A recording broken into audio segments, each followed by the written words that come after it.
বর্ষাকাল আর আজকে বানিয়েছি ঘুগনি। এই দেখো, আর এই যে ঘুগনিটাকে ভালো করে সাজিয়ে গুছিয়ে আমাকে খেতে দিচ্ছে বুবুন। টেস্ট করছে এখন।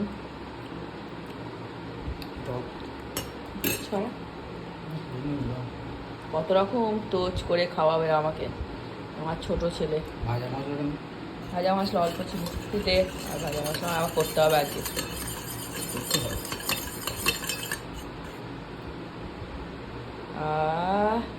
কার কার জিভে জল চলে আসছে বলো। এই দেখো, কাঁচা লঙ্কা, একটুখানি পেঁয়াজ, একটুখানি শসা, দারুণ। বর্ষাকালে এইসব না হলে জমে বলো তো। ঝটপট বানিয়ে ফেলো আর খেতে আরম্ভ করে দাও বর্ষার ঘুগনি।